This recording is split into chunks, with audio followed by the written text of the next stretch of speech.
ఇంకా ఈ రోజు వచ్చి మన దినచర్య ఏంటంటే ఈ రోజు స్కూల్ డ్యూటీలు కానీ కాలేజ్ డ్యూటీలు కానీ ఉండవు. ఎందుకంటే ఈ రోజు శుక్రవారం కదా. ఇక్కడ కువైట్లో వచ్చేసి శుక్రవారం శనివారం గవర్నమెంట్ హాలిడేస్. అందుకే 2 రోజులు స్కూల్ కానీ కాలేజీలు కానీ ఉండవు. ఇవి ఓన్లీ పిల్లలకే కాదు, పెద్దోళ్ళకి కూడా వాళ్ళ డ్యూటీలు వాళ్ళకు కూడా సెలవులే. అందుకనే శుభ్రంగా 2 రోజులు శుభ్రంగా అయితే ఎంజాయ్ చేస్తారు కువైట్ వాళ్ళు. ఇంకా డ్యూటీలు ఏం లేనప్పుడు మన బండేసి ఎక్కడ బయలుదేరుతున్నాం అనుకున్నారా? నాతో పాటు బెంగాలీ అతను పనిచేస్తారని చెప్పాను కదా. అతను అయితే వచ్చే వారం వాళ్ళ దేశానికి అయితే వెళ్తున్నాడు, బంగ్లాదేశ్. అందుకని కొన్ని సామాన్లు తీసుకోవాలి, షాపింగ్ అది చేయాలంటే నేను షాపింగ్ తీసుకొచ్చాను.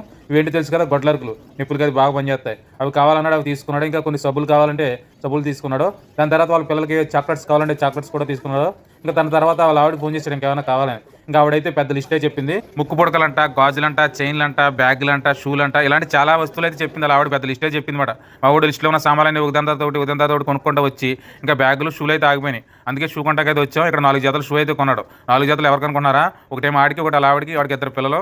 అందుకే 4 జతలు షూ అయితే తీసుకున్నాడు. మా వాడు పొద్దు నుంచి డబ్బులు ఖర్చు పెడతానే ఉన్నాడు. ఇంటికి వెళ్తున్నాడు మాత్రం ఖర్చు అవుతుంది అనుకోండి. ఇంకా కొన్న సామాన్లు పట్టుకెళ్తాకైతే 2 బ్యాగులు అయితే తీసుకున్నాడు. బ్యాగులు సరిపోతలేదని మా వాడు అక్కడ చెక్ చేశాడు. ఇంకా సరిపోతాయని ఫిక్స్ అయిపోయి మా వాడు బ్యాగులు, మేము కొన్న సామాన్లు అవన్నీ తీసుకుని అయితే మేము జాగ్రత్తగా అయితే ఇంటికి అయితే వచ్చేసాం. అతను బెంగాలీ అతను 2 నెలల సెలవు మీద బంగ్లాదేశ్ అయితే వెళ్తున్నాడు. అతను ఏ చేస్తే మనకెందుకు క్షేమంగా రావాలని కోరుకోవడమే. ఇంకా మళ్ళీ వీడియోలు మనం మళ్ళీ కలుద్దాం. మీరు వీడియో నచ్చితే లైక్ చేయండి, నచ్చకపోతే కామెంట్ చేయండి, సబ్స్క్రైబ్ చేసుకోండి. మళ్ళీ వస్తాను. అందరికీ నమస్తే, బాయ్.